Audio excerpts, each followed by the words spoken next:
What's up, guys? Back with another video. This video is going to be a little bit different, but it is going to absolutely blow your mind because if you ever watched one of my sales calls, right, in my sales masterclass, you've seen that I have a very high level of objection handling skills. This video is going to be about me exactly breaking down our entire objection handling process that I have been using for 4+ years, okay, for my online fitness coaching, of course, what I'm using right now. Okay, so this is quite literally a treat.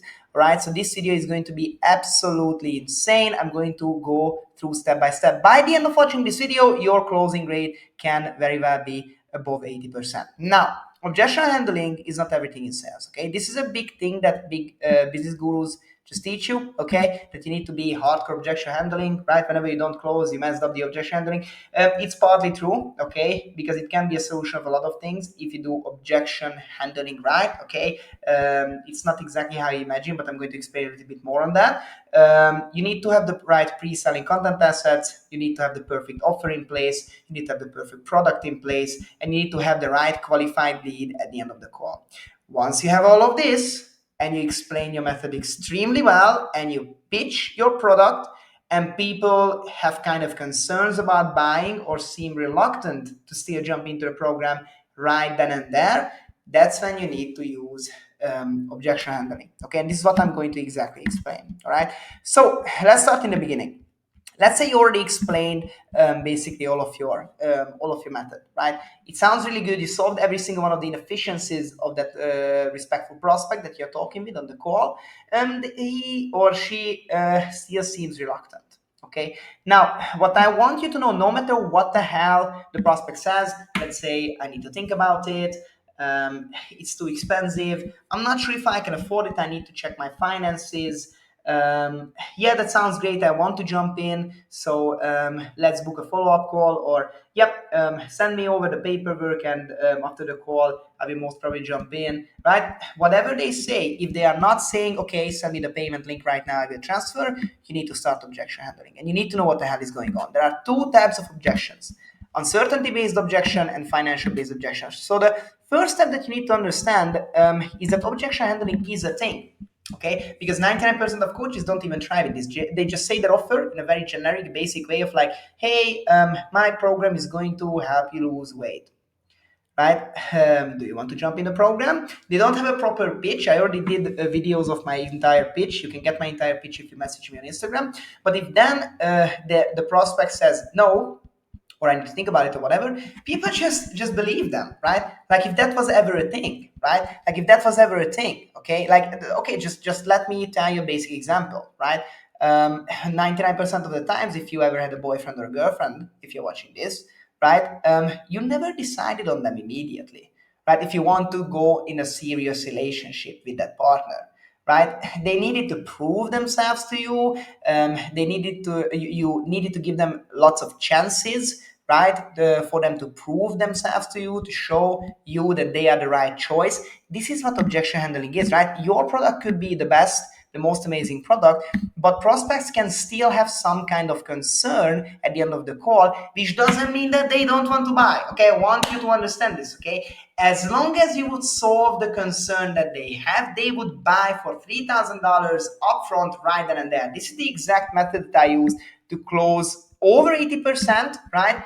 At least on a minimum, even my worst months, 50% closing rate for a $3,000 online fitness coaching program for 12 weeks upfront on the first call. We never talked before on a call with these people, right? This is the exact process that I solved it. So the two types of objections: uncertainty-based and financial-based. 99% of the cases, when someone says that they don't want to jump into the program, they will always say 99% of the cases that they need to check their finances. They are not 100% sure. They need to check their finances to see if they can afford it, or they just plain simply say they cannot afford it, right? So the reality is, and the truth is, that the financial based objections are a very small percentage of the real objections. Okay, generally speaking, there is only one real objection for every prospect.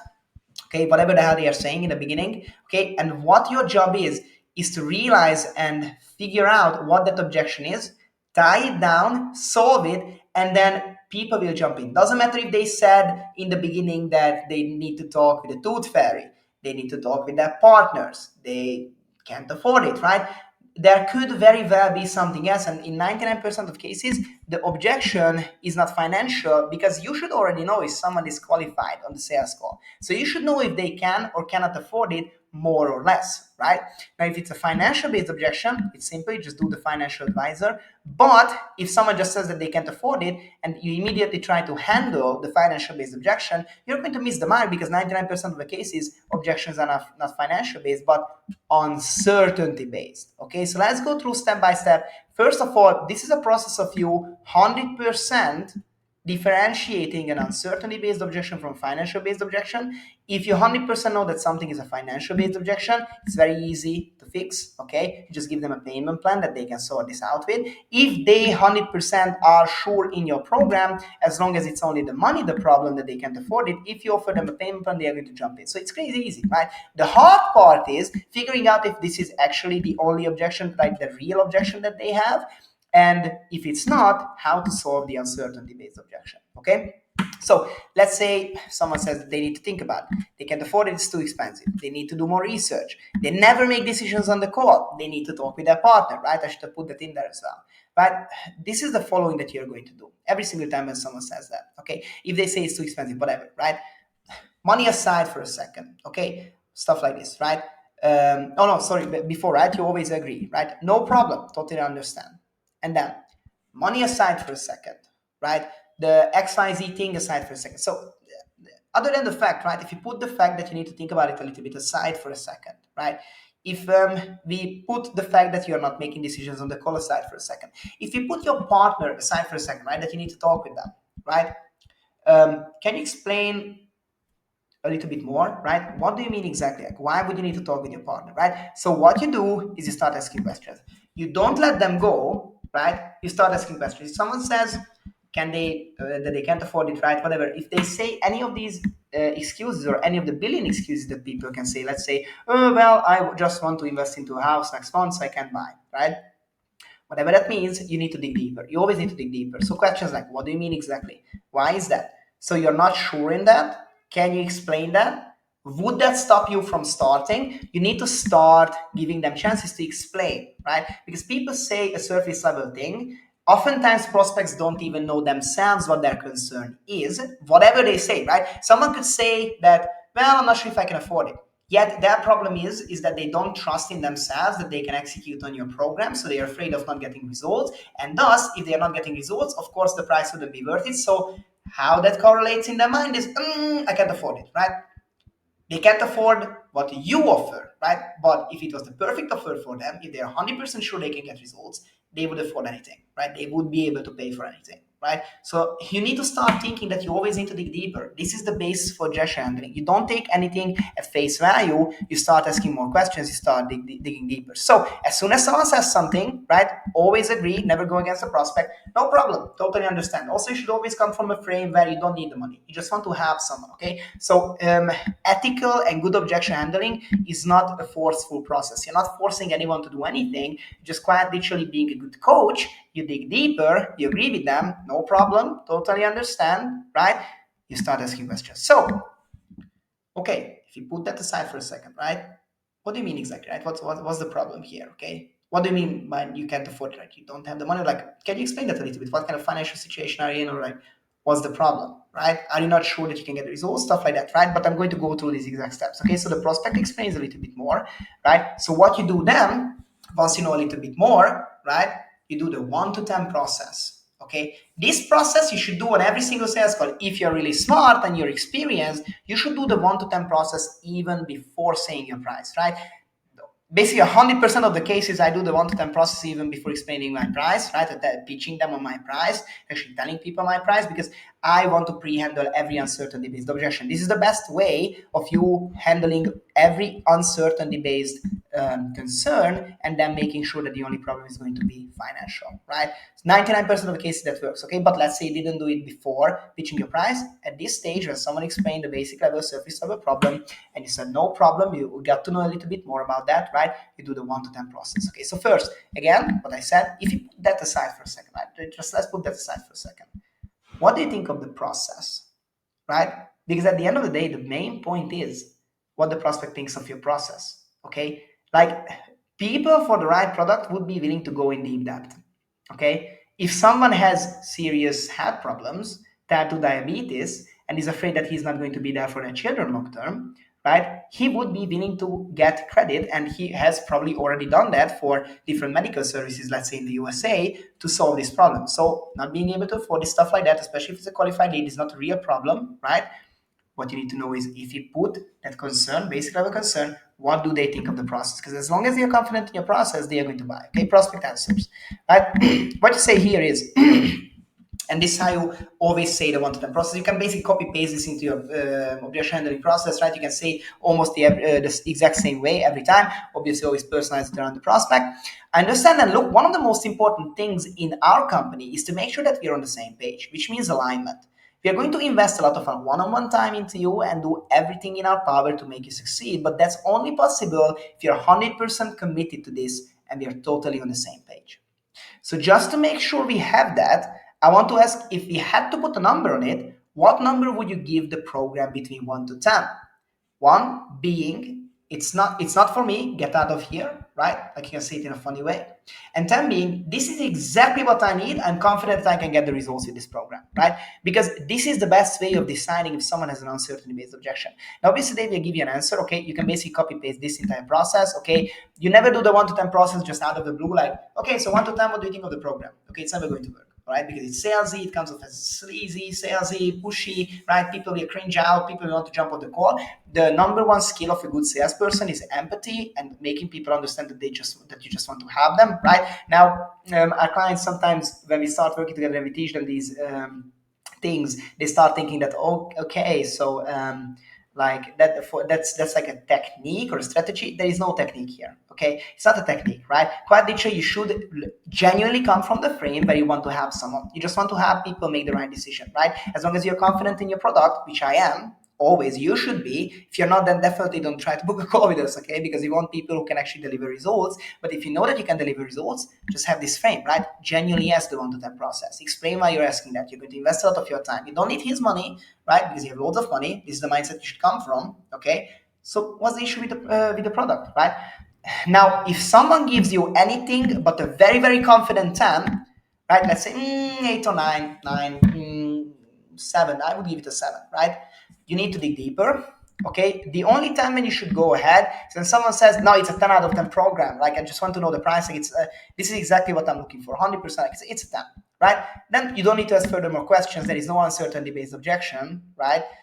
Basically, it sounds like this is not a would I, it's a could I type of situation, right? Prospect agrees, right? You can go into a financial advisor, right? I'm going to explain at the end of this video what the financial advisor is, because it's a really easy process, right? You just figure out a payment plan that works for them, with the highest cash flow possible for your business, and the highest commitment for your clients, right? But it's a really easy process. So only when it's a 10, but 99% of cases, when someone said one of these excuses in the beginning and didn't just jump into your program straight away without objections, which should be a majority of the people, right? If you have the right pre-selling content assets, okay? So, but this is a sales video, but that's a marketing topic. I do a lot of videos about that, right? So you shouldn't do objection handling on every call.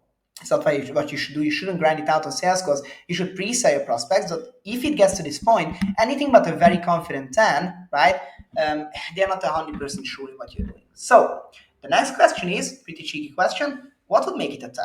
Right? What is the easiest way to know what the prospect's problem is? All you're doing, right? If they said 8 or 9, 7, right? You can even say, okay, so just a funny question before we move on, right? What would make it a 10? And then people will answer. Okay, so the prospect will obviously explain, because at this point it's easy to answer, right? The prospect explains. You ask. You want to make sure what their objection is, right? Once the prospect explains that, yeah, but the only thing is, if I will have the time to execute. Yeah, but the only thing is that I failed with IS before. Yeah, but my previous coach, I didn't succeed. This is how you get to know the real objection, right? Uncertainty-based objections that have nothing to do with money, right? That makes them unsure if they are going to succeed or if your program is legit. So even if after they explain, you want to give them another chance to explain it even more, right? To 100% make sure what the objection is, okay? Are you confident that you can get the results, right? You need to go through this list. Okay, I understand that, no problem, right? I definitely understand that concern. Now, is there anything else? Are you confident that you can get the results? Do you trust in my expertise as a coach? Do you trust in the system? Do you trust in yourself that you are going to execute, right? The prospect is going to answer to all of those things, right? And this way, through asking what would make it a 10, when the prospect explains, asking all these questions, right? So the prospect explains, you can have a very, very, very strong idea of what the real objection is. Like by this time, it's basically a no-brainer, right? If someone kept talking about how he failed in his previous diet, plus he doesn't really have time to cook, right? But like the meal plan that you're going to design them sounds really good, but like he also likes to snack at night, right? Then you can identify that the prospect's main objection is that he's afraid that he won't be able to stick to the process, or that the meal planning or the diet that you offered is not as flexible, right? Now, obviously, you can ask further more questions here, which means, right, you can, if in this example, so are you afraid that you wouldn't be able to stick to the diet, or are you afraid that I'm not going to give the range of options inside your diet plan as I already promised, right? Then they will explain. The main thing is, after asking all of these things and knowing what would make it a 10, you are going to identify if the prospect doesn't trust themselves, you, your program, right? Or if they believe that you're a scammer, there are loads of, or if they had a bad experience, before with another coach, and they don't want that to happen again, so they have trust issues, right? You will identify that. Okay, there are only so many real objections that can go on. Okay, which you should pre-handle in your pitch. A lot of these, right? So you should know that they are pre-handled. But still, even if you pre-handle them, people can still have concerns and they need another explanation. So by now you can clearly identify the real objection. Okay, this is where you tie down. You never handle objections before tying down, except if you're really, really smart and you do the 1 to 10 process before saying your price, okay? Because then you can literally handle every single little concern that they might have. But we are in this situation right now, okay? The entire objection handling, you need to tie down. So if objection, right, that you realize that this is the real objection, would be solved, would you be close to 100% confident that you want to join this program? You're basically asking that if they were sure in getting results, if they were sure that they can stick to it, if they were sure that everything that I explained inside this call is exactly going to look like that in the program, would then they join right now, right? And 99% of the cases, if you found a real objection, they will say yes. If they say no, you go all the way back here and you ask, okay, so is there anything else? What else is the problem? Like, are you confident in the results, right? You can repeat yourself a little bit in a different way, but if they say no here, you need to circle back and classic objection handling again, right? Figuring a little bit more out what the real objection is, asking a few more questions. Then if you come back here, you tie down again. Okay, so if that would be solved, would you jump in right now? They say yes, you just solve the objection. From there, it's crazy easy to solve the objection. If your pitch is built up in a really nice way, let's say someone has a problem with meals, right? You show example meal plans of your clients, you show how exactly that looked, then you show the client result, like this is what the results our clients got, right? Why wouldn't it be the same for you, right? And then you ask, okay, so now that I showed this everything like this to you, would you still have any concerns that you would be able to stick to the diet, right? This is just an example, but the main thing is then solving the objection. Like by this time, the prospect exactly tells you what they would need to see in order for them to be 100% sure that they want to join right now. They just solve that because your program should have solutions for every single inefficiency of every single client. So you need to have a good product, a good program, but then you solve that, right? And then you close, right? After that, you just close. If there are still any kind of problems, right, after you solve this, right, and they say, I'm still not sure if I can afford it, right? Go back again to objection handling, asking if there is any concern still with the system, and they say, no, the system is absolutely great, and I really trust in that, but like the quite literally, I don't have that amount of on my card, right? Then again, you just go back to the financial advisor, right? So as you can see, the money is very, very rarely the real problem.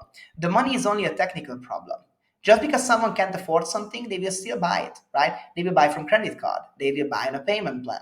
They will get money from their mom, right? I literally had people who bought asking for favors from their mom, right? Like a grown man asking for money from his mom because he wanted to lose weight in my program, right? Because at the end of the day, he wanted that, and we got amazing results, right? So the uncertainty-based objection is the main point, okay? Extremely important. Now, if turns out that it's a financial based objection, if you're 100% sure that it's only a financial based objection, right? You always ask, so it's not a would I, it's a could I type of situation, right? Then you do the financial advisor. Okay, the financial advisor should be done really simply, straightforward. First of all, always explain why you're doing it. Okay, so basically explain in order for you to be like, you don't just throw out a payment plan because people won't be sure. Like you like the financial advisor system, which is kind of literally going through their entire expenses, earnings, all these things, and being a financial advisor for someone is not for you, right? It's for the prospect. So You might very well already understand that they can afford it, but what you want is the security in their mind that they can actually afford it. If you just throw out that, okay, my price is 3,000, we can break it down into 3 monthly installments, so does that sound good? Right? They don't actually know in their mind if they can actually afford your program or not. They don't know that. They don't actually know that, right? That's a problem. Okay, you want the prospect to understand that they can afford it. So what you do instead is you become the financial advisor. So you start explaining to people like, okay, so in order for me to be able to figure out a payment plan, right? We do that in a very rare occasions, which you should do it in a very rare occasion. You should never lie in a sales call. Okay, if someone literally cannot afford our services, right? That's a very bad reason why we wouldn't work with them. So what we like to do is we like to figure out a payment plan. As I said, we do this very rarely. Okay, but if this is literally the only thing that stops you from jumping into this program, then would you be okay with me asking you a few open and honest conversations about your finances, right? Me asking you a few questions so I can see if I can figure out a payment plan that works for you, right? Also, take pressure off, right? If I can't find a payment plan, no problem, at least we tried, okay? There's no problem, we can see what we can do in the future. But let's say we can find a payment plan through me asking these questions, and then you can jump into the program, also stay safe financially, and also lose the weight and improve on your health. Does that sound good, right? Would you be okay with me asking a few questions? At this point, if this is really the problem, right, people will answer yes. If someone says, no, I don't know, I'm not comfortable, right, 99% of cases, there is not a financial objection. They don't want to go into their finances because they have some kind of other problem, right? Like by that time, if there is no other problem, they will trust you enough to talk about their finances. Like people don't keep this as a, as a big secret, right? Like what is public information, right? So you should go back to objection. You should go back to here, right? Is there anything else? Okay, okay. I mean, if they still mess around, like you can just calm them down a little bit. If they don't want to get into the financial advisor, saying like, okay, so at this stage, right, at a lot of consultations, right, at this stage, if someone really wants to get into this program and they decided that they want to get in, but they just can't afford it, they would be okay with figuring out a payment plan. So if I can be honest with you, right, like no problem. If there is any other issue, feel safe to tell me. Okay, there's no judgment here. We are on this call to be honest with each other. So like, what's up, man? What's the issue like? What's the issue with the program? Like, you don't think that it's worth it for this price? You haven't decided on that extremely or entirely yet, right? And then they can explain. You can go back to classic objection, then you solve the objection, you come back, and they are either going to immediately buy or you will still need to go to the financial advisor, right? But then they are going to be okay with talking about their finances. Now, if they say, yes, I want to talk about my finances, right? What you do is you start, basically, it's very simple. You just get to know how much they earn, right? How much do you take home? How much do you take put away every month from that, right? Then what are your expenses approximately? And then you basically just do a calculation. You deduct their expenses from their income. You look at your price. You break it into a 2-3 month installment plan, right? Never do bigger installment plans than the length of your program. Okay, so if your program is 3 months long, never do a 4 month long installment plan. That should be a no-no for you. Okay, so always the maximum installment plan should be the length of your program. Okay, and yeah, then you just give them a payment plan. They're going to jump in. There's still some problem after you do that, and they say, "Oh yeah, that's a great payment plan. I can afford it." They say, "I'll get back to you tomorrow." Go back to objection handling. Okay, there is another problem. You haven't solved the real objection, right? And once you do, they're going to go with the payment plan. So this is basically the entire objection handling process. I can send over this exact sheet, right? And make sure that you rewatch this video. Make sure that you check out our entire sales masterclass, okay? Where you can see this process live in deep breakdown, this exact process over and over and over and over again, where I close for 3,000 US dollars upfront or with a payment plan. Okay, so make sure that you check this out. If you have any other questions about objection handling, okay, make sure that you message us. And if you want us to build up a marketing structure and a sales script where you will never or almost never need to objection handle, where you pre-sell your prospects and people throw money at you on the call, and you want us to teach you in-depth objection handling skills like this, on top of that, book a call with us. We're going to go through that. Okay, our clients are all having 80% plus closing rate. Okay, so it's a really, really good decision. Right, jump on the call. Maybe I can use this process on you. Right, you're going to be laughing because you already know this process now. Right, but the most important thing is that message me. I will help you. Book a call with us. We will help you. Jump into the program. Thank you very much.